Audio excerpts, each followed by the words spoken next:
Hello मेरे प्यारे बच्चों, आज की क्लास में हम रीसेंट एग्जाम्स में जो जंबल के क्वेश्चंस पूछे हैं, जो बच्चे बोल रहे हैं कि मैम नए पैटर्न के हैं, उनको डिस्कस करेंगे और उनको कम टाइम में और एक्यूरेसी से कैसे सॉल्व करना है ये हम सीखेंगे। अगर आप कॉन्सेप्चुअली स्ट्रॉन्ग हो तो किसी भी टाइप का जंबल आए, लेंदी आए, छोटा आए, बड़ा आए, आपको कोई फर्क नहीं पड़ना चाहिए, क्योंकि आपके पास कॉन्सेप्ट है। पैटर्न चेंज हो सकता है, कॉन्सेप्ट्स वही रहेंगे।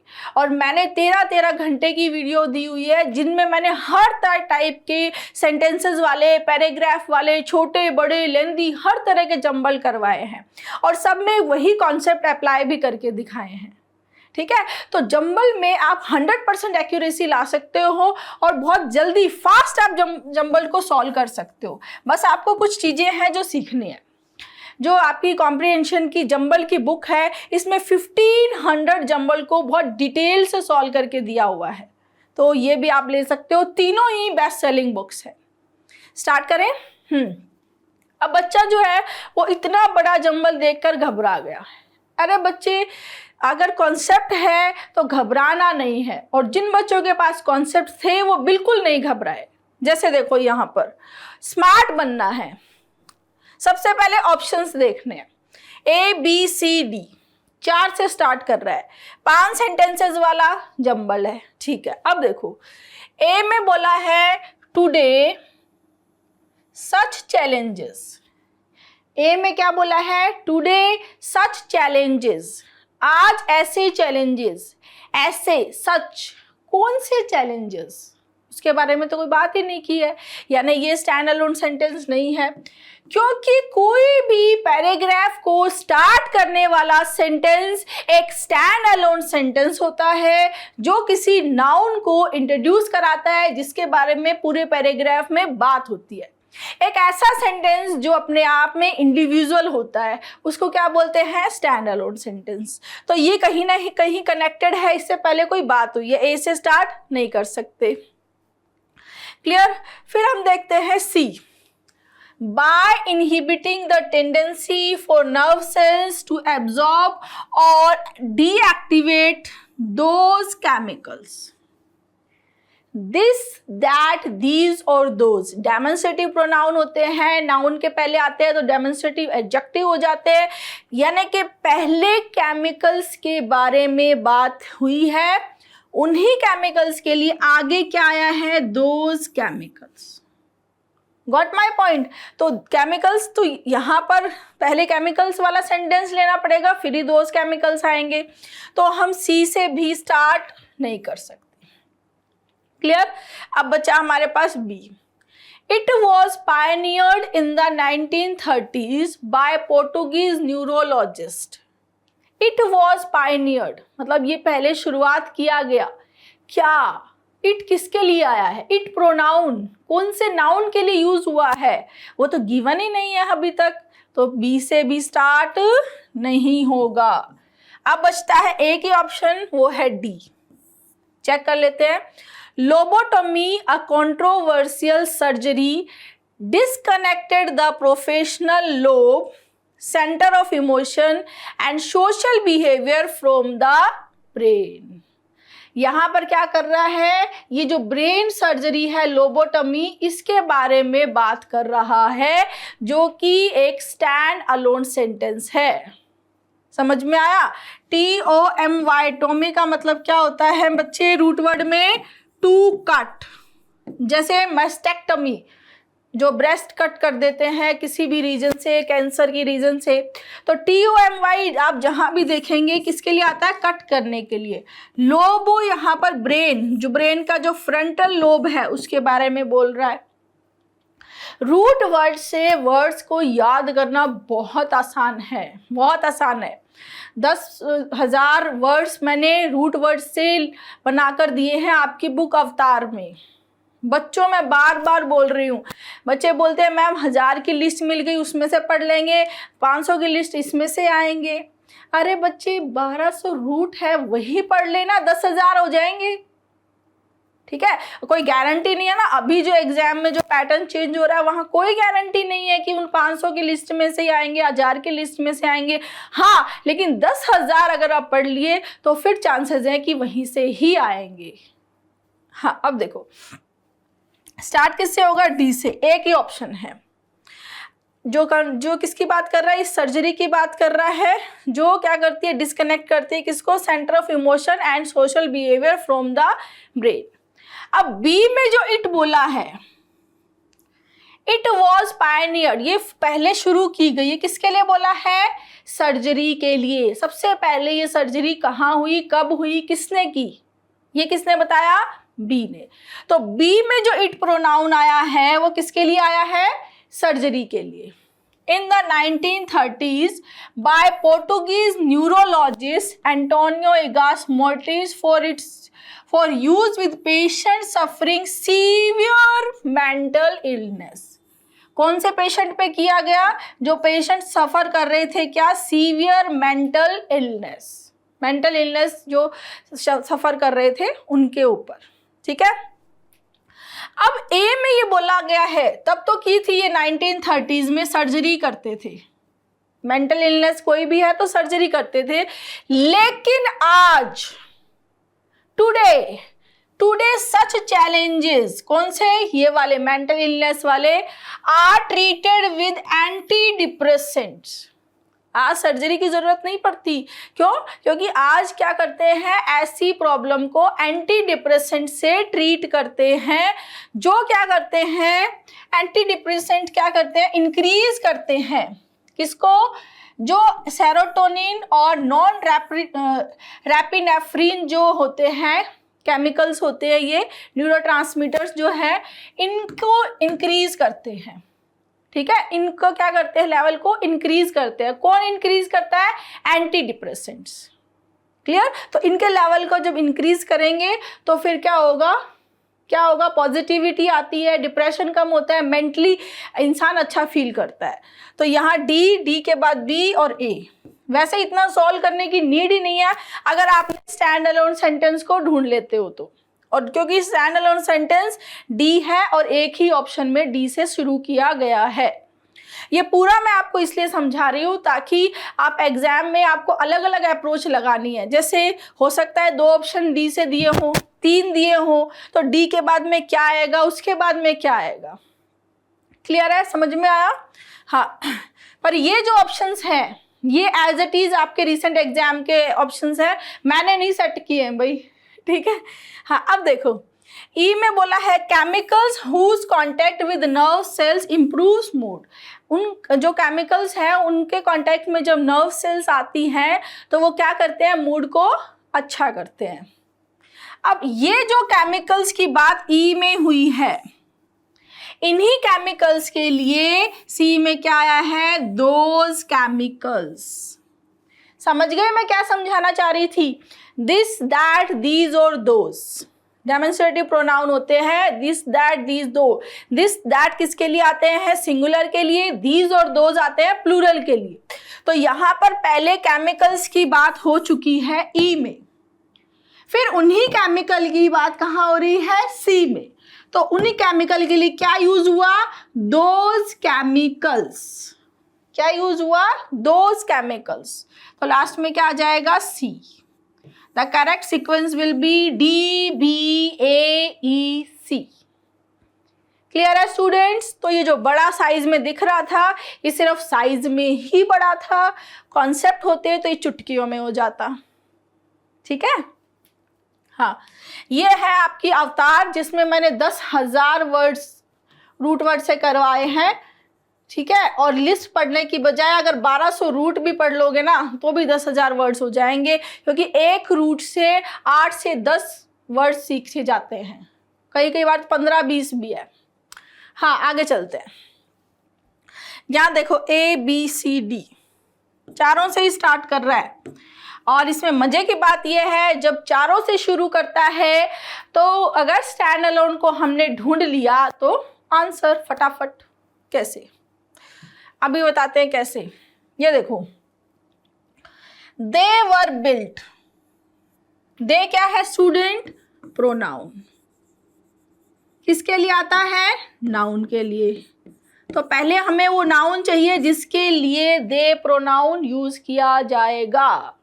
ठीक है, इट मीन्स एक से स्टार्ट नहीं हो सकता। डी में देखो, these are names of, these again demonstrative का भी बताया ना, this that these those, these are names demonstrative pronoun है, तो कौन है भाई नेम्स? दीज आर नेम्स, यानी पहले बात हुई है, फिर उसके बाद में ही दीज आएगा उनके लिए, नाम के लिए, तो डी से भी स्टार्ट नहीं होगा। अब बचा बी और सी। सी में बोले हैं अ फ्यू, कुछ जो है fell into decay and now are inhabited, कुछ जो है वो डिके सड़ना, रोटन होने के आता है, बिल्डिंग जो उनकी कंडीशन खराब होती जाए उसके लिए डिके आता है, पर कौन वो भी नहीं पता। स्टार्ट करेंगे बी से। यहां पर नाउन्स दिए गए हैं कौन कौन से, देखो, the Oaks, Holy Mount, the Parsonage, the Pines, the डम्बरिनी, the Mackinson Hall and Windermere. ये कुछ नाम दिए गए हैं, ये कुछ नाम दिए गए हैं। स्टार्ट किया हमने बी से, फिर बोला है डी में दीज आर नेम्स ऑफ।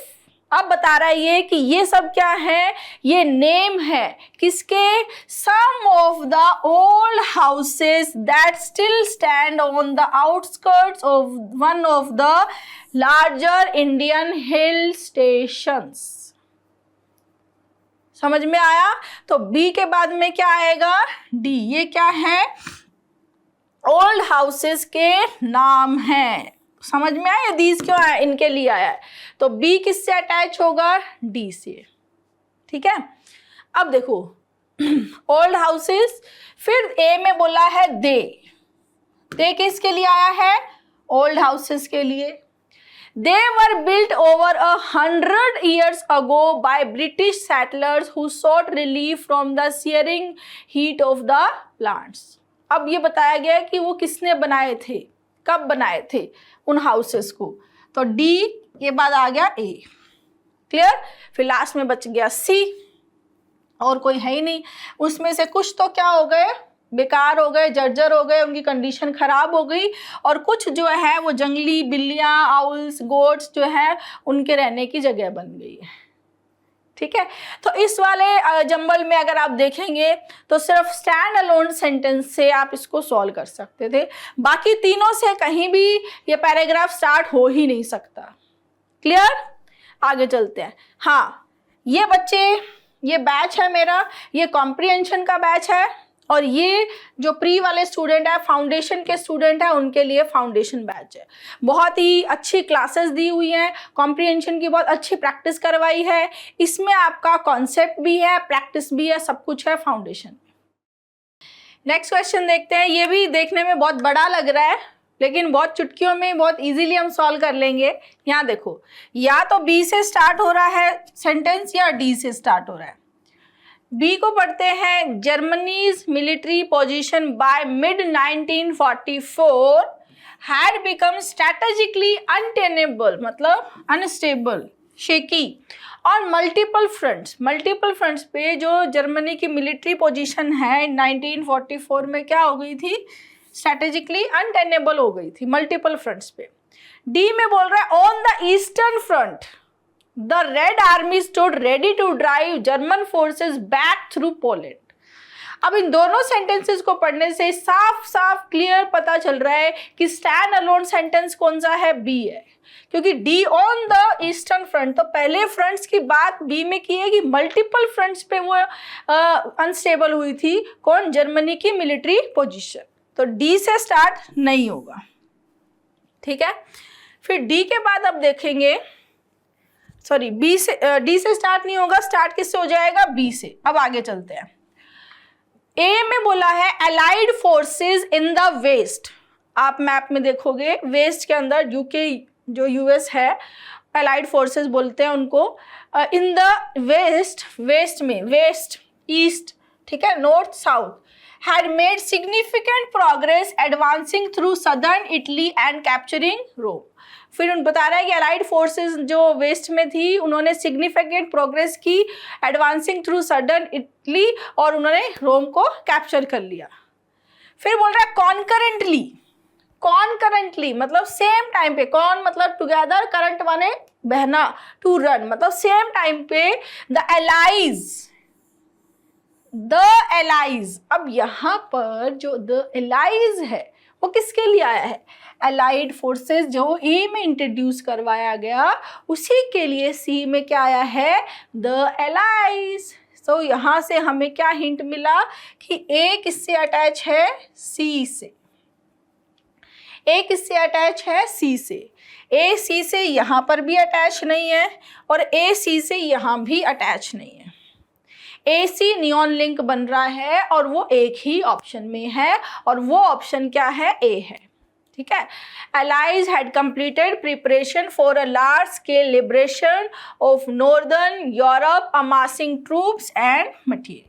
तो A के बाद आ गया C।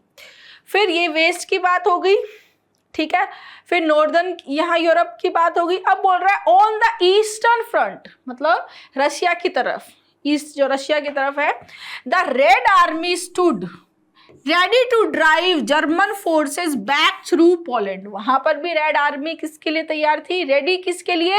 जर्मन फोर्सेस को पीछे करने के लिए, पीछे फेंकने के लिए। क्लियर? तो यहाँ क्या हो गया? डी। अब ये ई लास्ट में आएगा, क्यों? Encircled from both east and west. ठीक है, ईस्ट और वेस्ट दोनों से एनसर्कल घिरे होने के बाद द नाजी वॉर जो हिटलर का है effort appeared in increasingly doomed. वो क्या हो गया? पूरी तरह फेल हो गया, डूम हो गया।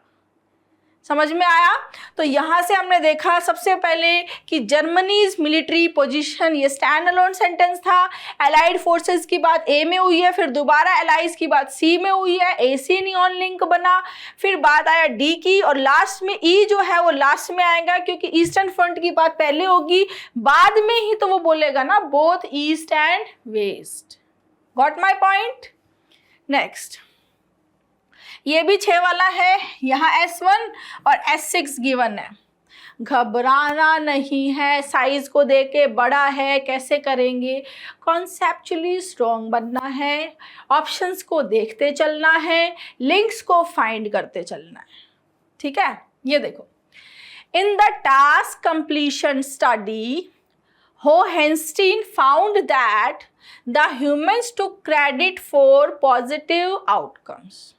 ठीक है, टास्क कंप्लीशन स्टडी में होइंस्टीन ने पाया कि ह्यूमंस जो है वो पॉजिटिव आउटकम का क्या लेते हैं? क्रेडिट लेते हैं। देखो, एक जनरल इंसान का एक बिहेवियर होता है, ठीक है, कोई भी काम जिसमें 2 लोग इन्वॉल्व हैं या 2 से ज़्यादा लोग इन्वॉल्व हैं, जब उनसे पूछा जाता है कोई काम अच्छा हुआ तो सब बोलते हैं हाँ ये मैंने किया, हाँ ये मैंने किया। ठीक है ना, जो पॉजिटिव आउटकम जो होते हैं ना उसका क्रेडिट इंसान खुद लेना चाहता है। जैसे हस्बैंड वाइफ 2 लोग घर में हैं, अगर ये बोला जाए दोनों को अलग अलग पूछे कि इस घर का कितना % काम तुम करते हो, तो हस्बैंड बोलेगा मैं 70% करता हूँ, वाइफ बोलेगी मैं 80% करती हूँ। तो भाई 70 और 80 मिला के 150 हो गया, पर काम तो 100 ही था ना। तो वही बात है। ठीक है, तो इंसान के एक जनरल एक टेंडेंसी होती है, कुछ गलत काम होता है तो वो परिस्थितियों को बोलता है कि यार ये परिस्थिति ऐसे थी तब मैं ये नहीं कर पाया, उसने ऐसे कर दिया तब मैं ये नहीं कर पाया। लेकिन अगर कुछ अच्छा हुआ तो वो मैंने किया है ना। तो वही बोलना चाह रहा है यहाँ पे। अब देखो, हाँ, अब वो ब्लेम करता है क्या? परिस्थिति को। यहाँ वो ब्लेम कर रहा है AI को। यहाँ देखो, यहाँ पे एक बहुत अच्छा सा हिंट है, वो समझेंगे क्या। बी में बोला है when a partner was using smart reply it initially made the receiver feel more positive about the other person। ठीक है, जब कोई पार्टनर स्मार्ट रिप्लाई का यूज करता है तो शुरू में वो रिसीवर को बहुत क्या लगता है? पॉजिटिव लगता है अबाउट सामने वाले पर्सन के लिए, about the other person. Other person के लिए क्या लगता है? पॉजिटिव लगता है। बट ये जो बट है 6 में लिखा है, but when told that an AI was involve they felt uncomfortable. लेकिन जब ये बोला जाता है कि AI इन्वॉल्व था तो वो कैसा फील करते हैं? अनकंफर्टेबल फील करते हैं। समझ में आया? तो यहाँ जब तक नहीं पता AI इन्वॉल्व है तब तो पॉजिटिव है, लेकिन जब पता चल गया AI इन्वॉल्व है तो अनकंफर्टेबल है। तो यहाँ से हमें पता चला कि B लास्ट में आएगा, B S6 से अटैच होगा, B लास्ट में आएगा। ऐसा एक ही ऑप्शन गिवन था और वो था आपका B, और वही आंसर। और भी बताती हूँ आगे, चलो। हाँ, अब देखो स्टार्ट किससे होगा? डी से। टास्क कंप्लीशन स्टडी में हॉइंस्टीन ने पाया कि ह्यूमन जो है वो क्रेडिट लेते हैं किसके लिए? पॉजिटिव आउटकम्स के लिए। ठीक है। When something went wrong, the AI was blamed. अगर कुछ गलत हो गया तो किसको ब्लेम किया जाता है? AI को। सही हुआ तो मैंने किया, गलत हुआ तो AI ने कर दिया। वो आजकल की बात है, जब AI नहीं था तब गलत परिस्थितियों की वजह से हो गया, है ना। तो यहाँ देखो डी से स्टार्ट करेंगे। डी से स्टार्ट करने के भी 2 ऑप्शन थे और दोनों में डी के बाद ए आ रहा है। दोनों में डी के बाद ए आ रहा है मतलब फिर तो कोई झंझट ही नहीं है। तो डी के बाद तो ए ही आएगा, ऑप्शन ही नहीं है, तब सोचना ही क्या है। डी के बाद आएगा ए। कैसे? In doing so, the algorithm protected the human relationship and provided a buffer for our own failings. ऐसा करने में जो एल्गोरिदम होती है, जो किसी भी चीज़ का एक जो पैटर्न एल्गोरिदम है, वो प्रोटेक्ट करती है ह्यूमन के रिलेशन को और प्रोवाइड करती है एक बफर जोन, जो किसके लिए? खुद की फेलिंग्स के लिए। ठीक है, आगे। It raises a deeper question of transparency. Should it be revealed that an AI has helped craft a response? ठीक है, अब क्या रेज होता है? क्वेश्चन रेज होता है किसका? ट्रांसपेरेंसी का। ठीक है, तो ये हो गया डी, ए, सी और बी हमारा क्या है? लास्ट में है। तो सीक्वेंस बन जाएगी डी, ए, सी, बी। यहाँ पे सिंपल सा हिंट था, बी लास्ट में आएगा और वो एक ही ऑप्शन में था। डी से स्टार्ट होगा, डी से स्टार्ट कर दिया था। ठीक है ना। डी किससे अटैच हो रहा था? फर्स्ट से। पॉजिटिव आउटकम तो मैंने किया है, गलत हुआ है तो AI ने किया है। तो डी से स्टार्ट होना, बी से एंड होना, एक ही ऑप्शन है। ठीक है। हाँ, ये प्लेलिस्ट है जम्बल्ड की, जो बच्चे एकदम बेसिक से पढ़ना चाह रहे हैं, जो 10 गोल्डन रूल्स हैं उनको जानना चाह रहे हैं, तो वो ये प्लेलिस्ट ज़रूर देखें। ये नहीं सोचना है कि ये 5 साल पुरानी है, 7 साल पुरानी है, 10 साल पुरानी है। अरे भाई, नाउन तो कितने साल पुराना है, वो तो नाउन ही रहेगा ना। कॉन्सेप्ट चाहे कितने भी पुराने हो जाए, कॉन्सेप्ट ही रहेंगे। ठीक है, आपको कॉन्सेप्ट आते हैं तो कैसे भी जम्बल्ड आए आप कर दोगे या नहीं कर दोगे? कर दोगे। तो कुछ बच्चे हैं जो पहली बार जम्बल पढ़ रहे हैं, जिनको जम्बल के बारे में कुछ नहीं पता है, जिनके पास बुक भी नहीं है, वो ये प्लेलिस्ट देख ले। हाँ, और ये एक प्लेलिस्ट है अल्फा की। ठीक है, इसमें मैंने ये आपकी 13 घंटे की 12 घंटे प्लस जो क्लास है ये दी है। इसमें भी मैंने 300 से ज़्यादा जम्बल की प्रैक्टिस करवाई है, बहुत अच्छे कॉन्सेप्ट्स भी बताए हैं। तो ये क्लास भी आपको एज ए रिवीजन देखनी चाहिए। ठीक है, आपको थोड़ा बहुत बेसिक आता है तो ये क्लास आप ज़रूर देखो। आपको लगता है कि मेरे को बिल्कुल बेसिक से पढ़ना है, बिल्कुल ज़ीरो से पढ़ना है, तो ये वाली प्लेलिस्ट पढ़ना है पहले। ठीक है ना। हाँ, आगे साइज बड़ा है, कोई दिक्कत नहीं है, फटाफट कर देंगे। आ जाओ। CE, या तो C से स्टार्ट हो रहा है या E से स्टार्ट हो रहा है। बहुत ही अच्छा क्वेश्चन है। E में बोला है बट, E में क्या बोला है? बट। और C में देखो, E में बोला है बट और C में आया स्वामीनाथन। अब तो मेरे सारे स्टूडेंट बहुत इजीली कर देंगे। सी में स्वामीनाथन क्या है? प्रॉपर नाउन है, जिसको इंट्रोड्यूस कराया है, जिसके बारे में बात हुई है। बट किसको शो करता है? कॉन्ट्राडिक्शन को शो करता है। तो बट से शुरू नहीं होगा, स्टार्ट किससे होगा? प्रॉपर नाउन से, दैट इज सी। मेरे कॉन्सेप्ट सबसे पहले इस मार्केट में कॉम्प्रिहेंशन पढ़ाना, कॉम्प्रिहेंशन की बुक्स मैंने स्टार्ट की थी, बच्चों का नहीं इवन फैकल्टीज़ का भी भला किया है मैंने, उनको पढ़ के उनको भी कॉन्सेप्ट समझ में आ गए हैं अब, ठीक है। और ये आप देख लेना, आप पहले जाके सर्च कर लेना, सबसे पहले इस मार्केट में कॉम्प्रिहेंशन की बुक्स मेरी आती थी और आज भी वो बेस्ट सेलिंग बुक्स हैं। हाँ, सी से स्टार्ट होगा। Swaminathan had never thought that this story contained a moral. Swaminathan ने कभी नहीं सोचा था कि ये स्टोरी में कोई मोरल है, ठीक है। नेवर थॉट स्टार्ट किससे हो गया? सी से। ई से नहीं होगा भाई, आगे चलते हैं। तब तो नहीं सोचा था, नेवर थॉट, लेकिन बट नाउ, लेकिन अब he felt that it must have one since the question paper mentioned it. लेकिन अब उसने ये महसूस किया कि इसके अंदर है क्योंकि क्वेश्चन पेपर ने मेंशन किया है। तो ये जो बट है, ये जो बट वाला सेंटेंस है वो किससे अटैच है? सी से। किससे अटैच है? सी से। तो सी के बाद क्या आ जाएगा? ई। सी के बाद में ई दो ऑप्शंस पे है, आगे चलो। But now he felt that it must have one since the question paper mentioned it. आगे चलते हैं। अब यहाँ पर आपको एक हिंट बताती हूँ, वो हिंट और वो लिंक जो है वो आपको राइट आंसर पे बहुत इजीली ले जाएगा। ए में बोला है he saw more logic in the letter and wrote it down, ठीक है। उसने देखा जो मोर लॉजिक कहाँ था? बाद वाले में।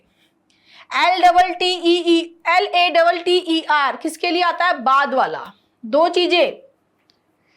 चीजों की बात की, फॉर्मर और लेटर। पहले वाले के लिए फॉर्मर, बाद वाले के लिए लेटर, बाद वाले के लिए लेटर, ठीक है। और लिख लिया, रोट इट डाउन माने लिखना, लिख लिया। बी में बोला है आफ्टर राइटिंग। क्या बोला है? After writing. कौन सा? जो ए में लिखने की बात हुई है उसी के लिए बी में क्या आया है? After writing. तो यहां से बहुत ही सॉलिड लिंक हमें नियॉन लिंक मिल गया, that is A B.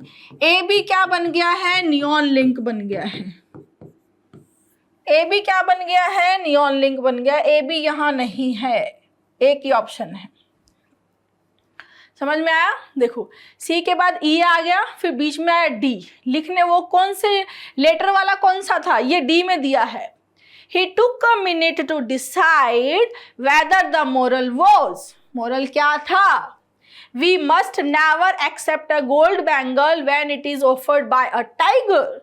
Or love of gold bangle cost one's life. ठीक है, तो ये बाद वाला जो था LATTER वो कौन सा था? बाद वाला, ये वाला। क्लियर है ना? इजी। कॉन्सेप्चुअली स्ट्रॉन्ग बनेंगे तो सब कुछ इजी लगेगा। नेक्स्ट, हाँ, ये 4 वाला है। इसमें ABC 3 से स्टार्ट हो रहा है। ए से तो स्टार्ट नहीं होगा, हटाओ। क्यों ma'am? This rapid technological shift, तो यानी कि पहले कुछ टेक्नोलॉजी से रिलेटेड बात हुई है, फिर उसके बाद में उसी के लिए आगे दिस का यूज हुआ है। तो वो दिस क्या है वो हमें देखना पड़ेगा, ठीक है। फिर बोल रहा है सी में, बी और सी में देखें, with increasing automation and artificial intelligence work places are going dramatic changes, ठीक है। और बी में the digital revolution has fundamentally altered the way humans interact with information. तो एक ऐसा सेंटेंस जो अपने आप में इंडिविजुअल है, जो किसी चीज को इंट्रोड्यूस करा रहा है, वो बन रहा है आपका बी। कैसे बन रहा है? बी इंट्रोड्यूस करा रहा है किसको? डिजिटल रिवॉल्यूशन को। किसको? The digital revolution. जो डिजिटल क्रांति आई है उसने क्या कर दिया है? चेंज कर दिया है, ऑल्टर कर दिया है किसको? जिस तरह से ह्यूमंस इंटरैक्ट करते हैं इंफॉर्मेशन के साथ, the way human interact with information. Start किससे होगा? बी से। ठीक है। बी के बाद जो ए में बोला है, दिस रैपिड टेक्नोलॉजिकल शिफ्ट, ये जो रैपिड टेक्नोलॉजिकल शिफ्ट है उसने इंडस्ट्रीज को फोर्स किया है कि to rethink traditional business models. क्या इंडस्ट्रीज को दोबारा सोचने पे मजबूर किया है कि जो पुराना बिजनेस मॉडल था उस पे सोचो भाई, क्योंकि अभी जो डिजिटल क्रांति आ गई है इसने पूरी तरह से ह्यूमन के इंफॉर्मेशन से इंटरैक्ट करने के तरीके को बदल दिया है ना। तो जो बी में जो बात हुई है उसी बात के लिए ए में क्या आया है, दिस। क्या आया है, दिस। तो यहां से पता चला बी से स्टार्ट करके बी के बाद ए, बी ए नियॉन लिंक बन गया। स्टार्टिंग भी छोड़ो, बी ए क्या बन गया, नियॉन लिंक बन गया। और बी ए नियॉन लिंक, सी से तो स्टार्ट ही नहीं कर रहे हम, बी से स्टार्ट करें। बी ए नियॉन लिंक कहाँ गिवन है, यहाँ। ठीक है, आंसर है। आगे चलो। With increasing automation and artificial intelligence work places are undergoing dramatic changes. ठीक है, इन ऑटोमेशन बढ़ने से, आर्टिफिशियल इंटेलिजेंस के आने से वर्क प्लेसेस में बहुत ही ड्रामेटिक चेंजेस हो रहे हैं, बहुत जल्दी, बहुत सडन, बहुत ज़्यादा चेंजेस हो रहे हैं। ठीक है, फिर आ गया सी। अब कंक्लूड कर रहा है, चेंजेस भी आ गए हैं, बिजनेस मॉडल को सोचने की भी बात कर रहा है, डिजिटल क्रांति की बात हो रही है।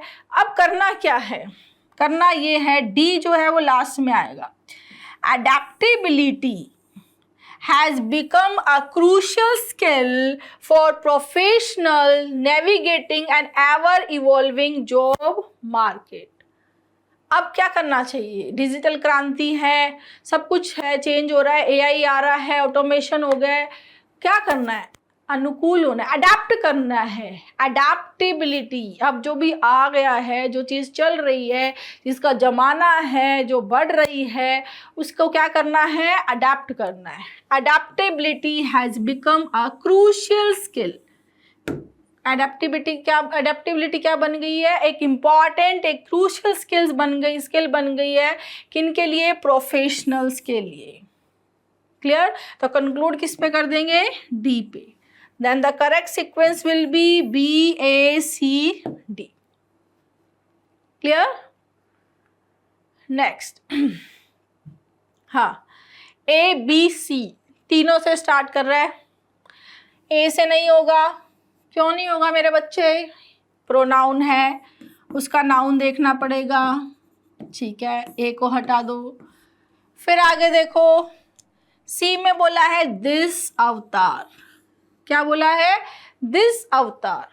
कौन सा दिस, पहले बात तो करेंगे। सी में, सी से भी नहीं होगा। एक ही ऑप्शन है जो जिससे हमारी सीक्वेंस स्टार्ट हो सकती है, वो क्या है, बी, जो क्या है, एक स्टैंड अलोन सेंटेंस है। जैसे कल्कि is suppose to be the last avatar of Lord Vishnu. ठीक है, कल्कि जो क्या बताया है, जो लॉर्ड विष्णु का क्या, भगवान विष्णु का क्या था, लास्ट अवतार था। ठीक है, इसको किसके बारे में बात हुई है, कल्कि के बारे में। आगे चलो। When the evil in the world outweighs the good। ठीक है, जब बोलते हैं ना बुराई बढ़ जाती है, अच्छाई से ज्यादा बुराई बढ़ जाती है, तो भगवान अवतार लेते हैं। Vishnu will come charging on a white horse with a blazing sword। Sword यानी तलवार। बी के बाद आ गया डी। ही विल रिमूव, ही कौन है यहाँ पर, भगवान विष्णु। ही will remove the darkness of the era and begin a new one. वो क्या करते हैं, अंधकार को दूर भगाते हैं और नई सुबह होती है। लास्ट में दिस अवतार इज यट टू कम। ठीक है, ही विल रिमूव, वो डार्कनेस को दूर करेगा। ठीक है, और नया बिगिन, नया शुरू करेगा। विल बोल रहा है, फ्यूचर की बात कर रहा है, सॉरी। ठीक है, और ऐसी चीज ये वाली क्या है, अभी आना बाकी है, is yet to come. So right answer क्या बन जाएगा आपका? BDAC। स्टैंड अलोन से भी देखते तो स्टैंड अलोन सेंटेंस कौन सा था? बी था, और बी से स्टार्ट करने का एक ही ऑप्शन था, और ये ऑप्शन एग्जाम में एज इट इज आए हैं भाई। ठीक है, नेक्स्ट। हाँ, यहां पर देखो ADC, ए से स्टार्ट हो रहा है, डी से स्टार्ट हो रहा है, सी से स्टार्ट हो रहा है। सी को तो हटा दो। मोर ओवर किस लिए आता है? आगे किसी चीज के बारे में बात करने के लिए। जब हम पहले किसी चीज के बारे में बात कर रहे हैं, उसी से रिलेटेड जब आगे बात करते हैं, तब मोर ओवर, फर्दर मोर का यूज होता है। तो वो तो नहीं होगा, सी हटाओ भाई। फिर डी और ए पे चलते हैं। Though shy, I was always punctual and regular in my school attendance. Shy यानी शर्मीला। शर्मीला होने के बावजूद भी मैं स्कूल में क्या था? ऑलवेज पंक्चुअल था, हमेशा टाइम पे। And regular in my school attendance, और स्कूल अटेंडेंस में क्या था? रेगुलर था। शर्मीला था लेकिन स्कूल जाता था। ठीक है। बी बोल रहा है in fact school was a place of duty not delight. सही तो बात है ना भाई, स्कूल क्या है? एक प्लेस ऑफ ड्यूटी है, कोई डिलाइट की जगह तो है नहीं। ठीक है, जहाँ पर कोई मजे आए, खुशी मिले, माहौल, ऐसा नहीं है ना। क्या है? एक डिसिप्लिन, एक पंक्चुअलिटी के लिए स्कूल जाते हैं। तो यहां से हमें क्या पता चला? स्कूल की बात हुई ए में, स्कूल की बात हुई ए में, पंक्चुअलिटी की बात हुई ए में, फिर उसी बात को और सपोर्ट कौन कर रहा है? B, place of duty, punctual. ठीक है, तो यहां से हमें हिंट क्या मिला? ए के बाद क्या आएगा? B. A B neon link बन गया। आगे चलते हैं। डी में बोला है आई डिसलाइक्ड फिजिकल गेम्स, मैं फिजिकल गेम्स को पसंद नहीं करता था। एंड प्रीफर्ड सॉलिट्यूड, सोलो मतलब अलोन, अकेला। ठीक है, मैं फिजिकल गेम्स को पसंद नहीं करता था और मैं अकेला रहना पसंद करता था। सी में क्या बोला है? मोर ओवर, इसी के साथ आगे बोल रहा है आई हैड फ्यू फ्रेंड्स, मेरे बहुत ही कम फ्रेंड्स थे। तो आप इस चीज को समझो ध्यान से। डी में जो बोला है सॉलिट्यूड, डी में क्या बोला है? सॉलिट्यूड। सॉलिट्यूड मतलब अकेला रहना, अलोन रहना। ठीक है, तो जो इंसान अकेला रहेगा उसी के तो कम दोस्त होंगे ना। जो इंसान दोस्तों में रहेगा, एक्सट्रोवर्ट होगा, बाहर घुलेगा मिलेगा, उसके ज़्यादा दोस्त होंगे। तो डी में जो बोला गया है उसी को आगे सपोर्ट कौन कर रहा है? C. I had few friends, few मतलब ना के बराबर। And often spend time by myself. तो यहां से क्या मिला? डी के बाद क्या आएगा? सी। ठीक है, डी सी होगा और ए बी होगा। डी सी है पर ए बी नहीं है, डी सी है पर ए बी नहीं है। कहाँ है? ये A B D C. Clear है स्टूडेंट्स? हाँ, आगे चलते हैं। हाँ, नेक्स्ट देखते हैं। यहां पर देखो 5 सेंटेंसेस का ये जंबल है। ए सी डी ई 4 से स्टार्ट हो रहा है। स्टार्ट करते हैं। सबसे पहले देखो ए में आया है ही इज महादेव। तो महादेव जो है वो कौन है? वो नाउन हमें यहाँ बताया ही नहीं गया है, तो ए से स्टार्ट नहीं हो सकता। ठीक है, फिर देखेंगे डी, सो, दस, देयरफॉर, ये कौन से सेंटेंसेस में आते हैं? लास्ट में, कंक्लूजन में आते हैं, तो सो से भी स्टार्ट नहीं कर सकते। ठीक है ना। ई में देखें, E Shiva seeks neither food nor clothing और शेल्टर। जो शिव भगवान है उनको ना फूड चाहिए, ना क्लोथिंग, और ना ही क्या? शेल्टर। और इसी से लिंक हो रहा है ए, ही इज महादेव, वो महादेव है जिनको कुछ नहीं चाहिए, हु वॉन्ट्स नथिंग। क्लियर? तो यहां से पता चला ई के बाद में क्या आएगा? ए। ई ए नियॉन लिंक है, जो इसमें नहीं है। ई के बाद में क्या दिया हुआ है? डी। तो तो यहाँ पांचों सेंटेंसेस को जब आप पढ़ेंगे तो आपको समझ आएगा कि जो स्टैंड अलोन सेंटेंस है दैट इज सी। कैसे, देखो यहाँ क्या किया है, we can say that Shiva embodies indifference. Embodies मतलब रिप्रेजेंट करना, कि शिवा किसको रिप्रेजेंट करते हैं, इंडिफरेंस। इंडिफरेंस माने फर्क नहीं पड़ना। इंडिफरेंस क्या होता है, फर्क नहीं पड़ना। And Vishnu represents embodies empathy. Empathy मतलब सामने वाले की फीलिंग्स को समझना। पैथी, पैथी किसके लिए आता है रूट वर्ड में, पैथी यानी feelings. Empathy, sympathy, antipathy against feeling होना, अपैथी कोई फीलिंग नहीं होना। ठीक है, पैथी किसके लिए आता है, फीलिंग्स के लिए। क्लियर।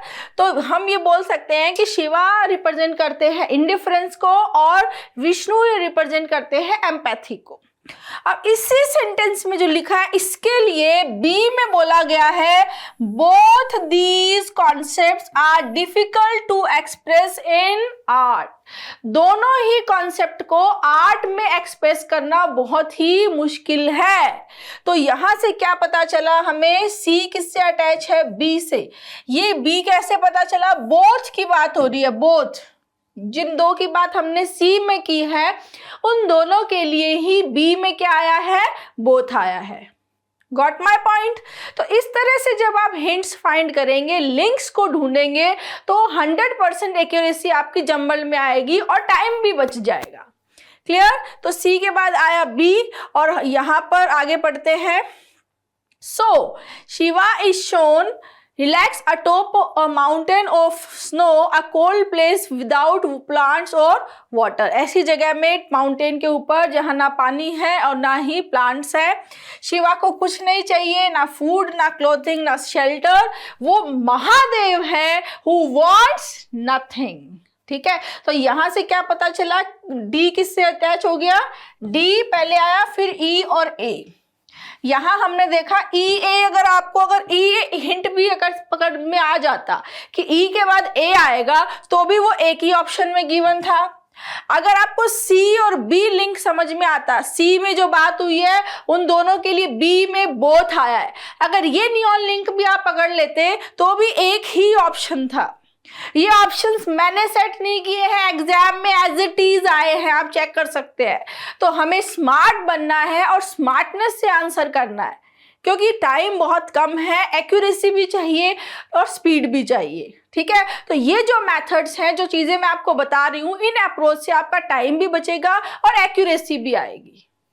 आगे, हाँ यहाँ देखो ए बी सी 3 से स्टार्ट कर रहा है। ठीक है, ए से हम स्टार्ट, क्योंकि ही जो प्रोनाउन आया है तो ही प्रोनाउन का नाउन पहले हमें फाइंड करना है। तो वो देखो ये ए से तो स्टार्ट नहीं होगा। सी में आया है हिज लॉयल्टी। हिज लॉयल्टी मतलब किसी पर्सन की लॉयल्टी की बात हो रही है, जिसके लिए ही भी ए में आया हुआ है। तो हमें क्या चाहिए, वो नाउन देखना है कि वो नाउन कहाँ है, क्योंकि जो भी सेंटेंस जनरली किसी भी पैराग्राफ को स्टार्ट करता है वो एक नाउन होता है, प्रॉपर नाउन या कॉमन नाउन, और वो क्या बनाता है, stand alone sentence. Stand alone sentence माने एक ऐसा सेंटेंस जो अपने आप में इंडिविजुअल है, जो पहले किसी सेंटेंस से जुड़ा हुआ नहीं है। ठीक है, जो किसी पैराग्राफ को स्टार्ट कर रहा है। तो यहां से समझ में आया कि सी भी नहीं आएगा। ठीक है, अब एक ही ऑप्शन बचता है बी, क्योंकि दोनों ही बी से स्टार्ट है। बी को देख लेते हैं, माय फादर। अब आपको समझ आया कि ए में जो ही आया है, सी में जो हिज लॉयल्टी आया है, वो किसके लिए आया है, माय फादर के लिए। क्लियर है ना। तो my father served as prime minister in several princely states and was known for his integrity even without a decent educational background। ठीक है, मेरे पापा ने, मेरे फादर ने सर्व किया कैसे, एज ए पीएम बहुत सारी रियासतों में, और वो जाने जाते थे अपनी इंटीग्रिटी, ईमानदारी के लिए, even without a decent educational background. उनका जो एजुकेशनल बैकग्राउंड था वो बहुत डिसेंट नहीं था, विदाउट डिसेंट एजुकेशनल बैकग्राउंड, यानी वो ज़्यादा पढ़े लिखे नहीं थे। क्लियर? तो स्टार्ट किससे हुआ? बी से। अब ऑप्शंस पे जाते हैं। ऑप्शंस में बी के बाद ए आया है और उसमें बी के बाद में सी आया है। तो अगर हम ये देख लें कि बी के बाद क्या आएगा तो फिर आंसर हो जाएगा हमारा, है ना? देखो यहां पर बी में बोला है अ डिसेंट एजुकेशनल बैकग्राउंड, पूरा हम लेते हैं, without a decent educational background. क्या बोला गया है? Without a decent educational background. Clear?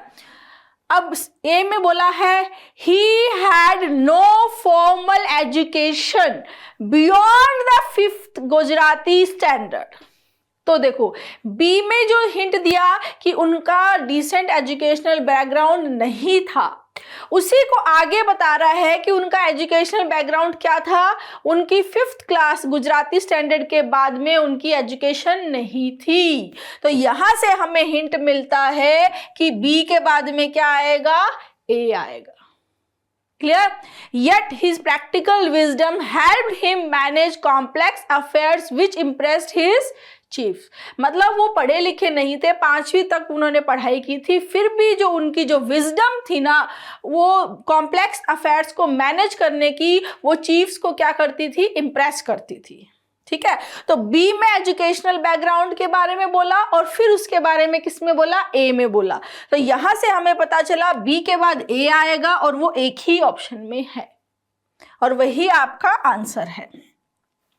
फिर आगे देखो, दो ही वॉज स्ट्रिक्ट, यद्यपि वो स्ट्रिक्ट थे, he commanded deep respect within the family and in court circles. वो स्ट्रिक्ट थे लेकिन उनकी सब लोग क्या करते थे? बहुत रिस्पेक्ट करते थे, फैमिली में, कोर्ट सर्कल्स में। डी आया। फिर है his loyalty to his chiefs was unwavering. Unwavering मतलब देखो यू एन अन जो प्रीफिक्स होता है वो किस लिए आता है? नॉट। किसके लिए आता है? नॉट। ठीक है ना? और वेवर मतलब लहर, जैसे वेवर, वेवरिंग। नॉट वेवरिंग मतलब नॉट फ्लक्चुएटिंग, नॉट हेजिटेटिंग। जैसे जो लहरें होती है वो क्या करती है? फ्लक्चुएट होती है। वैसे ही जो रूट से समझे तो अनवेवरिंग मतलब हिलने डुलने वाला नहीं था, बिल्कुल अटूट, जिसको हम क्या बोलते थे? अटूट। तो उनकी लॉयल्टी अपने चीफ्स के लिए बिल्कुल अनवेवरिंग थी। Once even leading to a brief detention when he refuse to apologize to a British agent. ठीक है? एक बार तो उनको क्या कर लिया? कस्टडी में ही थोड़े दिन के लिए रखा था, जब उन्होंने ब्रिटिश एजेंट को अपोलोजाइज करने से, माफी मांगने से मना कर दिया था। ठीक है? डिटेंशन में अगर आप रूट देखेंगे, डिटेन करना सुना होगा आपने। यहां देखो टेंट जो है, टिनेयर रूट है इसके अंदर, जिसका मतलब होता है होल्ड, किसी चीज को होल्ड कर लेना।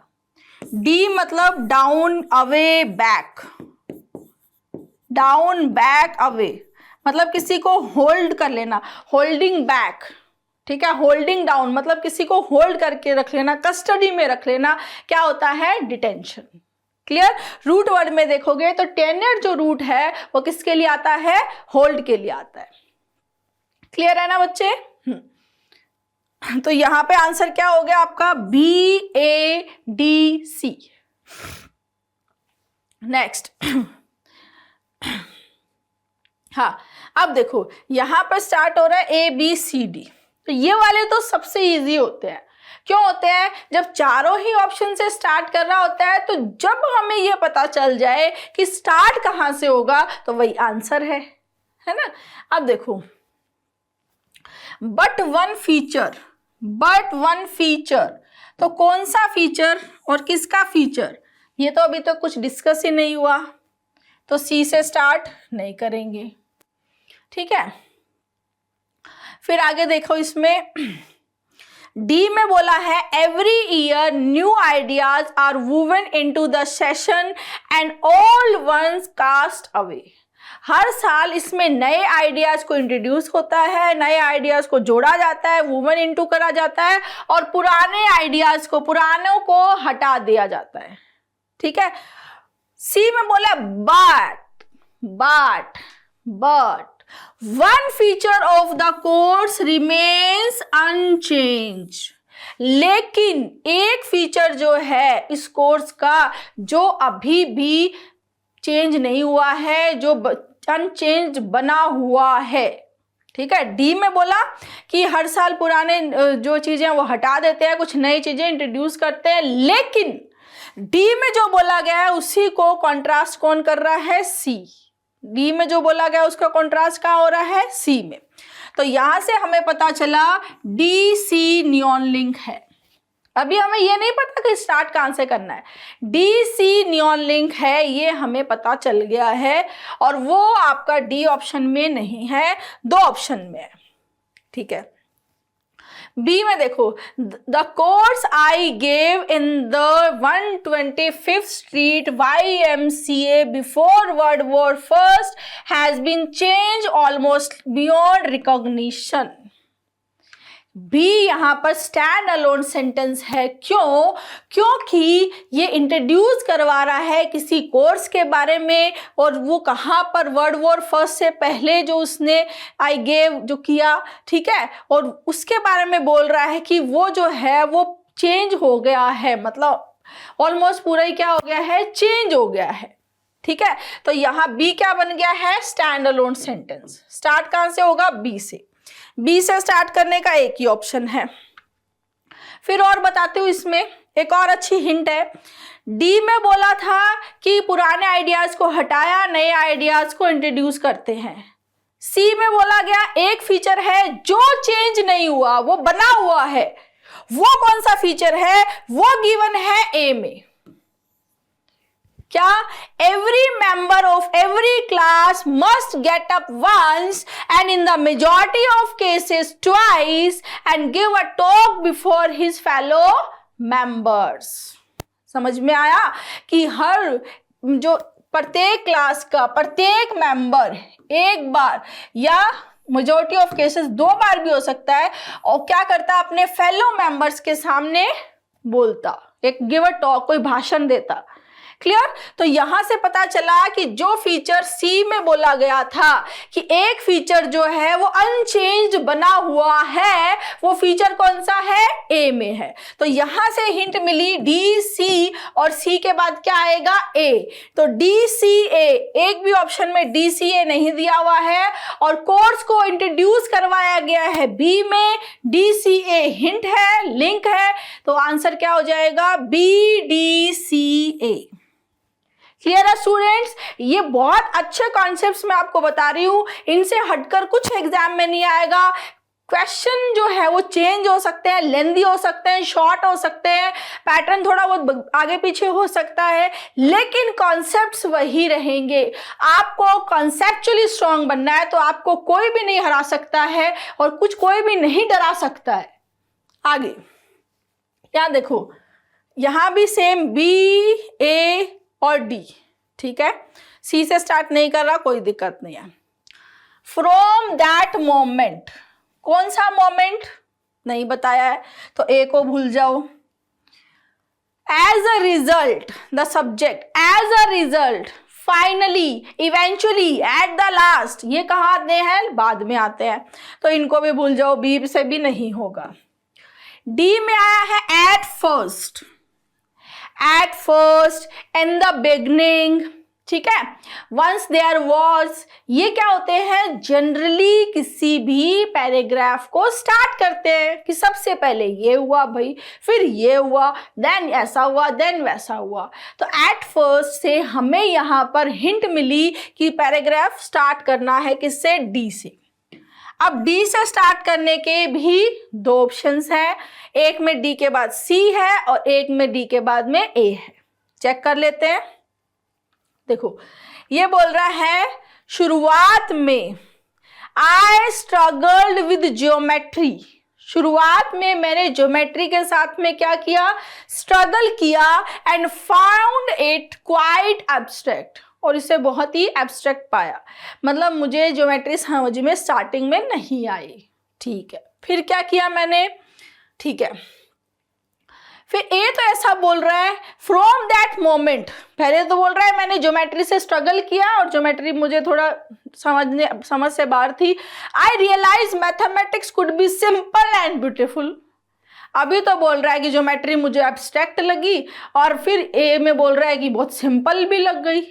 बीच में कुछ तो हुआ होगा ना, सिंपल कैसे लगी वो तो बताया ही नहीं गया है। पहले बोली कि मुझे एब्स्ट्रैक्ट लगी और फिर सिंपल भी लग गई मैथमेटिक्स, तो ये तो बिल्कुल कॉन्ट्राडिक्शन दे रहा है। तो डी के बाद में ए तो किसी भी सूरत में नहीं आ सकता, है ना। तो बचा क्या, सी बचा। Then I recall reaching the 13th proposition and having an aha moment. ठीक है, अब क्या बोल रहा है कि फिर मैंने क्या किया, जब मैं रिकॉल किया और मैं कहाँ पर पहुँचा, ये यूक्लिड का जो 13th प्रोपोजिशन है वहाँ पर जब पहुँच गया। और होता है ना कई बार जब आप कोई चीज़ सीखते हो, पहले आपको कोई चीज़ नहीं आती, फिर आप जब वो चीज़ सीखते हो तो आपके अंदर से एक बहुत पॉजिटिविटी वाह आह वाली फीलिंग आती है, तो वैसा इसको फील हुआ। ठीक है, डी के बाद में आ गया सी। ऐसा जब आहा मोमेंट आया तो उसका रिजल्ट क्या हुआ, the subject gradually became clear to me. Gradually वो सब्जेक्ट मेरे लिए क्या हो गया, क्लियर होता चला गया। Then from that moment on I realise mathematics could be simple and beautiful. जब वो सब्जेक्ट उसके लिए क्या होता चला गया, क्लियर, तब उसको कैसा रियलाइज हुआ कि मैथमेटिक्स बहुत ही क्या है, ब्यूटीफुल है और सिंपल भी हो सकता है। लेकिन जब स्टार्टिंग में कोई चीज़ हमें टफ लगती है, जैसे बच्चों को कॉम्प्रिहेंशन को देखते ही एकदम डर सा लगता है कि कैसे करेंगे, लेकिन जब आप मेरे कॉन्सेप्ट्स, मेरे मैथड्स, मेरे स्टेप्स को फॉलो करने लग जाओगे ना, मैं गारंटी लेती हूँ कि आपको जंबल में कोई भी नहीं हरा सकता। कोई भी ऐसा जंबल नहीं होगा जो आपसे सॉल्व नहीं हो और एक्यूरेट नहीं हो। ठीक है, आप मेरे मेथड्स को फॉलो करो। ठीक है, ये हो गया बी। नेक्स्ट, यहां पर 4 ही ऑप्शंस हैं, ए बी सी डी। ठीक है, स्टार्ट किससे कर रहे हैं, ए बी और सी से स्टार्ट कर रहे हैं। जनरली हाउएवर से हम स्टार्ट नहीं करते हैं। ठीक है, फिर भी आगे चेक कर लेते हैं।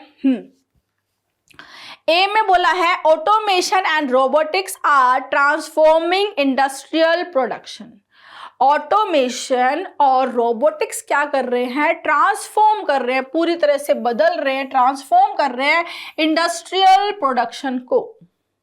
ठीक है, बी में बोला है with AI driven machines efficiency has drastically improved in manufacturing। ठीक है, अब देखो ए में बोला है कि ट्रांसफॉर्म कर रहे हैं, बी में बोला है कि एआई ड्रिवन मशीन से एफिशिएंसी जो है वो ड्रास्टिकली, मतलब बहुत ज़्यादा ड्रास्टिकली इंप्रूव हो गई है किसमें, मैन्युफैक्चरिंग में। तो यहाँ से क्या पता चला कि ए बी नियॉन लिंक है, क्योंकि ए में जो बात बोली गई है उसी को आगे सपोर्ट कौन कर रहा है, बी कर रहा है। ए में जो बात बोली गई है उसी को आगे कौन सपोर्ट कर रहा है, बी सपोर्ट कर रहा है। तो यहां से हिंट मिला कि ए के बाद में बी आएगा, ए के बाद में बी आएगा, ऐसा एक ही ऑप्शन है। और देख लेते हैं। However, concerns over job replacements continue to grow। अब एआई के आने से, एआई ड्रिवन मशीन्स के आने से जो जॉब डिस्प्लेसमेंट का जो कंसर्न है वो क्या हो रहा है, बढ़ रहा है। सी आ गया, ए बी देन आ गया सी। फिर companies are balancing innovation with workforce reskilling to mitigate unemployment. ठीक है, कंपनीज जो है वो बैलेंस कर रही हैं इनोवेशन की वर्कफोर्स रीस्किलिंग का, किस चीज़ के लिए, मिटिगेट मतलब कम करना, कि अनएम्प्लॉयमेंट को कैसे वो बैलेंस किया जा सके, कैसे सही किया जा सके, कैसे उसको रीस्किल किस वर्कफोर्स को कैसे करना है, उसके ऊपर क्या कर रही है कंपनीज, कुछ इनोवेशन कर रही है। ठीक है, तो लास्ट में क्या आ जाएगा, डी आंसर। नेक्स्ट, यहाँ पे स्टार्ट करें ए बी सी, डी से स्टार्ट नहीं कर रहा। ठीक है, बी में बोला है दिस गोल, ठीक है, दिस गोल। तो दिस क्या होता है स्टूडेंट? दिस, दैट, ये कॉन्सेप्ट है। दिस, दैट, दीज और दोज क्या होते हैं? ये डेमोन्स्ट्रेटिव प्रोनाउन, डेमोन्स्ट्रेटिव प्रोनाउन। और जब ये नाउन के पहले आते हैं तो ये डेमोन्स्ट्रेटिव एडजेक्टिव हो जाते हैं। इनका जम्बल्ड को सॉल्व करने में इनका बहुत बहुत इंपॉर्टेंट रोल है, बहुत इंपॉर्टेंट रोल है। क्योंकि दिस गोल बोलने का मतलब है कि पहले किसी गोल, किसी एम्बिशन, किसी टारगेट की बात हो रही है, उसी के लिए आगे दिस गोल आया है। समझ में आया? पहले कोई बात होगी तभी आएगा। क्लियर है ना ये चीज? तो बी से स्टार्ट नहीं करेंगे, ठीक है जी। सी में बोला है इवन पॉलिटिकल एक्टिविज्म, देयरफॉर, अभी अभी मैंने आपको बताया, सो, दस, therefore, eventually, finally, eight the last, in the end, कहाँ आते हैं? जनरली लास्ट में आते हैं। दूसरा सी में इवन बोला है, इवन, इवन, इवन किसके लिए यूज होता है? और ज्यादा किसी चीज पे एम्फेसाइज करने के लिए। पहले कुछ बोला गया, उसी के सपोर्ट में आगे हम कुछ बोलना चाहें, उसी के ऊपर एम्फेसाइज करना चाहें, तब क्या यूज होता है? इवन। स्टार्ट में नहीं आना चाहिए, तो सी से भी स्टार्ट नहीं होगा। फिर एक ही ऑप्शन बचता है, स्टार्ट किससे करेंगे? ए से। और आपका स्टैंड अलोन सेंटेंस भी कौन बनता है? ए। कैसे? My early ambition was to see God face to face. मेरा अर्ली एम्बिशन क्या था? कि मैं भगवान को फेस टू फेस देखूं। My early ambition was to see God face to face. Clear है? समझ में आया? तो स्टार्ट हो गया किससे? ए से, ठीक है। अब ए के बाद सी और ए के बाद डी। सी में फिर आ गया even political activism, therefore become part of that spiritual journey, ठीक है। अभी ऐसा कोई एम्फसाइज करने के पहले कुछ सेंटेंसेस तो आए, है ना। तो डी देखो, डी में बोला है although I knew the path was difficult it became the core of my being. ये किससे अटैच हो रहा है? डी से। कैसे? ये बोल रहा है कि यद्यपि मैं जानता था कि ये पाथ डिफिकल्ट है। कौन सा पाथ डिफिकल्ट है? कौन सा पाथ डिफिकल्ट है? ये जो मैंने भगवान को देखने का एम्बिशन सोचा है, ये पाथ क्या है? डिफिकल्ट है। फिर भी ये मेरे लिए बहुत ज्यादा इंपॉर्टेंट था, कोर ऑफ माई बीइंग, मेरे लिए सबसे ऊपर हो गया था ये। तो ए के बाद क्या आ जाएगा? D. Naturally, every action in public or private life was for me a step towards this goal. मतलब नेचुरली उसकी लाइफ में हर एक्शन, पब्लिक लाइफ में चाहे प्राइवेट लाइफ में, दोनों की केस में ही सारे जो एक्शंस थे वो किसकी तरफ हो गए? एक स्टेप टुवर्ड दिस गोल। कौन सा गोल? भगवान को फेस टू फेस देखना। क्लियर? तो बी, डी के बाद आ गया बी। बी में जो पब्लिक और प्राइवेट की बात हुई, उसी को और आगे एम्फेसाइज कर रहा है सी। क्या बोल रहा है? इवन। इवन क्यों बोल रहा है? क्योंकि पहले इसने पब्लिक और प्राइवेट लाइफ की बात कर ली, अब बोल रहा है पॉलिटिकल एक्टिविज्म में भी, even political activism therefore became part of that spiritual journey. समझ में आया? तो बी में जो बात बोली गई है उसी को आगे सपोर्ट करते हुए, उसी पे आगे दबाव डालते हुए कौन सा सेंटेंस आया है? सी आया है। तो यहां से हमें हिंट क्या मिल गया? सीक्वेंस क्या बनेगी? A D B C. Clear है ना स्टूडेंट्स? इस तरह से जब आप समझेंगे तो सारे जंबल चुटकियों में होने लग जाएंगे, ठीक है। हाँ, ये भी साइज में बड़ा दिख रहा है, 4 ऑप्शंस वाला है। फटाफट करते हैं, कैसे होगा देखो। बी से स्टार्ट नहीं होगा, फर्दर मोर। फर्दर मोर पहले कुछ बोलता है, उसके आगे बात करता है, ठीक है। तो पहले कोई सेंटेंस होगा, फिर उसके आगे के लिए आएगा फर्दर मोर।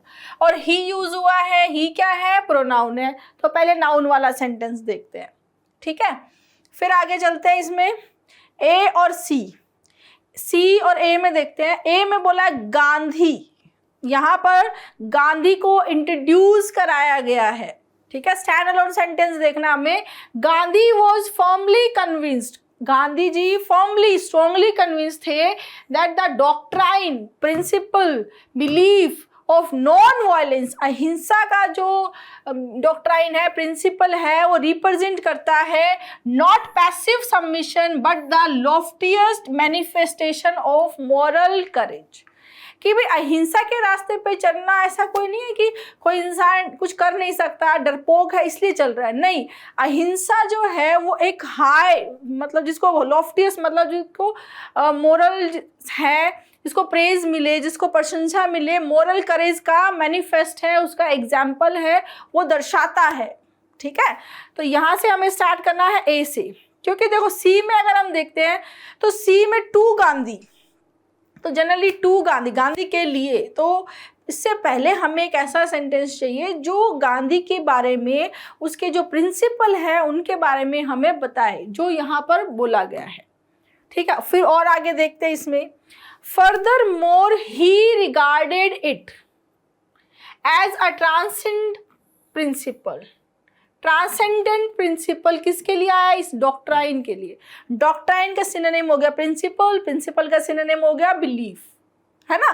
तो अब क्या बोल रहा है आगे, ही रिगार्डेड इट, उन्होंने इसको रिगार्ड किया एक ट्रांसेंडेंट, मतलब बहुत उत्कृष्ट, बहुत बड़ा, बहुत ऊपर, principal that transcended cultural boundaries, जो कल्चरल बाउंड्रीज से भी बहुत आगे है, and could be embraced by individual of all Nations and creeds, और जिसको सभी नेशन के लोग जिसको क्या कर सकते हैं, स्वीकार कर सकते हैं, गले लगा सकते हैं।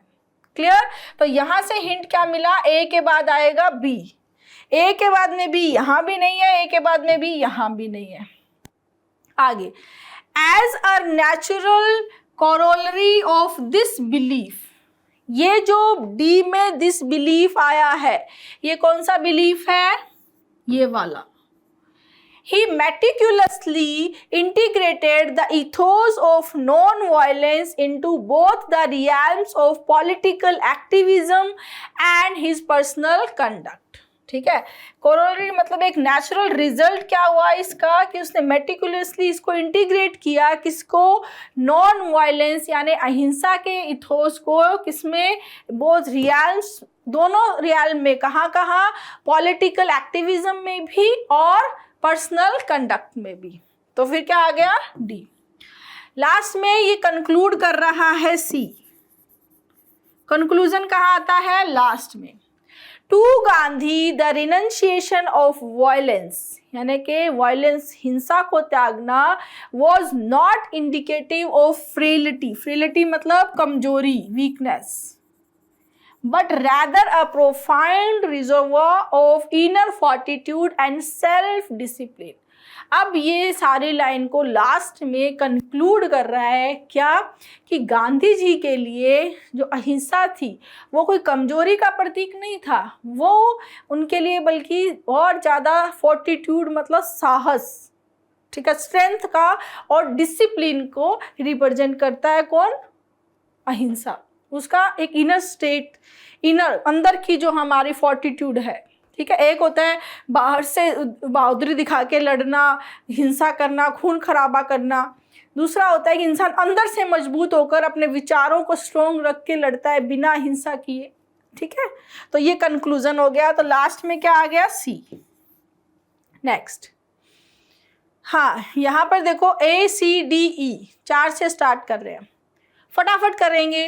That inside, that demonstrative pronoun है, तो पहले हमें वो चाहिए, बी से स्टार्ट नहीं होगा, बी से स्टार्ट का ऑप्शन भी नहीं दिया, वेरी गुड। लेटर मतलब बाद में, पहले कुछ हुआ उसके बाद में ऐसा हुआ, तो डी से तो बिल्कुल भी स्टार्ट नहीं कर सकते, पहले कोई सेंटेंस देगा तभी उसके बाद में लेटर आएगा, ठीक है।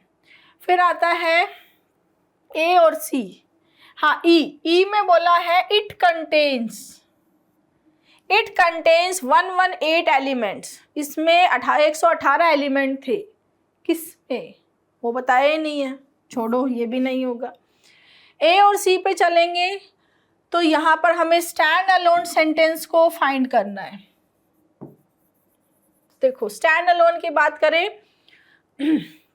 एक चीज हमेशा याद रखना, ये मैंने पहले भी बताई है, एब्रीविएशन के कॉन्सेप्ट को फॉलो करना है। जब भी किसी इंसान के नाम को बताया जाता है तो उसका पहले सेंटेंस वो आएगा जिसमें उसका फुल नेम दिया हुआ हो।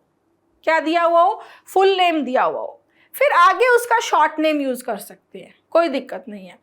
तो दो सेंटेंस अगर आपके पास हैं, एक में उसका फुल नेम है, दूसरे में शॉर्ट नेम है, तो याद रखना फुल नेम वाला पहले और शॉर्ट नेम वाला बाद में। तो यहाँ पर क्या है, रशियन केमिस्ट दिमित्री मेंडेलीव, और यहाँ है सीधा मेंडेलीव। तो बताओ कौन सा पहले आएगा, ए पहले आएगा या सी पहले आएगा? ऑब्वियस है सी पहले आएगा, वही आंसर है। कितना सिंपल था। अब देखो पूरा पढ़ते हैं। Charting the elements for a textbook in the late 1860s, Russian chemist Dmitri Mendeleev notice similarities in group of elements based on their atomic weight. उन्होंने जो एलिमेंट्स थे उनके एटॉमिक वेट के बेसिस पे कुछ सिमिलैरिटीज को notice किया। Each element resemble the eighth to follow it. हर प्रत्येक जो एलिमेंट है वो आठवें को क्या कर रहा था? रिजेंबल। स्टार्ट किससे हो गया? सी से। ये चीज उसने क्या की? नोटिस की, मतलब उसके नोटिस में आई, उसको समझ में आई, ठीक है, उसकी समझ। इसी के लिए बी में क्या आया है? That insight. दैट इंसाइट कौन सी इंसाइट? जिस इंसाइट की हमने सी में बात की है वो इंसाइट। तो सी से स्टार्ट किया, सी के बाद में क्या आ गया? B. Led him to outline the periodic table still in use today. उसी इंसाइट ने आज जो हम पीरियोडिक टेबल पढ़ते हैं, ठीक है, उसको आउटलाइन किया जो आज भी यूज होती है।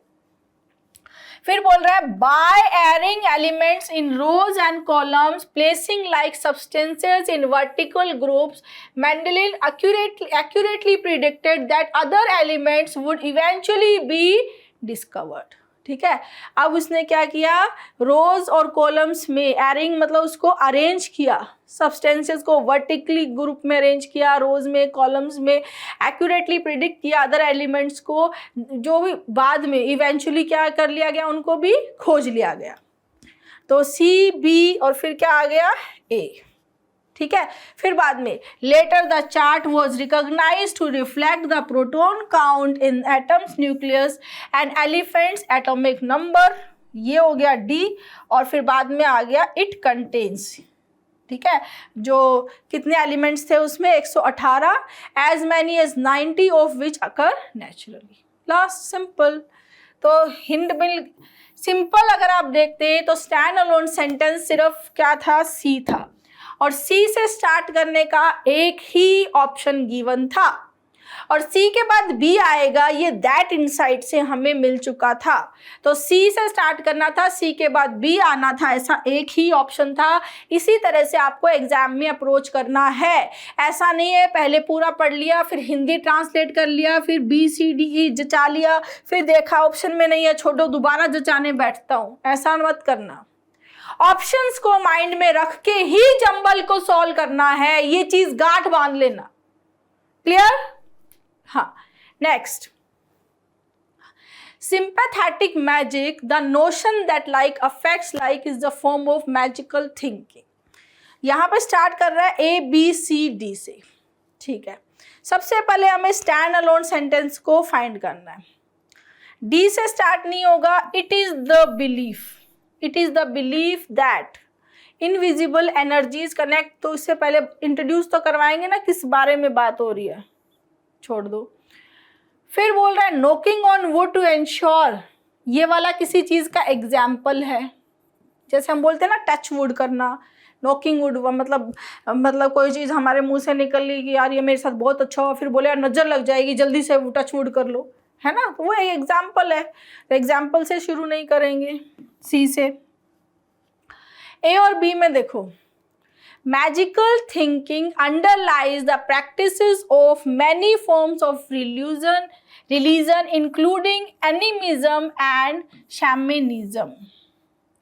यहाँ पे स्टैंड अलोन सेंटेंस कौन है? बी है, जहाँ पर इंट्रोड्यूस कराया गया है किसको? एनिमिज्म और शैमनिज्म। एनिमिज्म का मतलब होता है, एनिम मतलब लाइफ, माइंड, सोल, मतलब हर चीज़ में लाइफ है। जैसे पेड़ में भी लाइफ है, हर चीज़ के अंदर एक सोल है, एक आत्मा है, ठीक है, उसको एनिमिज्म बोलते हैं, ठीक है।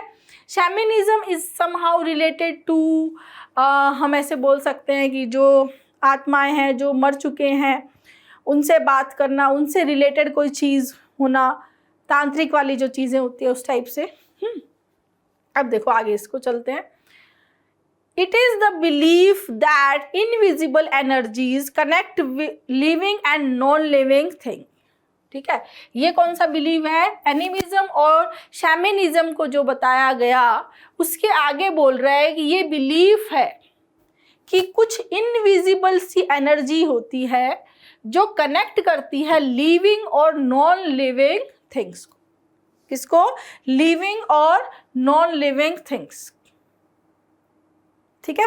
जैसे फॉर एग्जाम्पल क्या होता है कि हम ऐसे करते हैं, अरे यार मैंने ऐसे बोल दिया, टच वुड कर लो, नॉकिंग ऑन वुड कर लो। जैसे इसने और एग्जाम्पल दिया है, आगे क्या दिया है कि knocking on wood to ensure a hope for outcome, wearing a lucky shirt to class on exam day. जैसे होता है ना कि अरे आज मेरा एग्जाम है तो मैं लकी शर्ट पहन के जाऊंगा, मेरे लकी शर्ट पहनने से मेरा एग्जाम अच्छा होगा, है ना।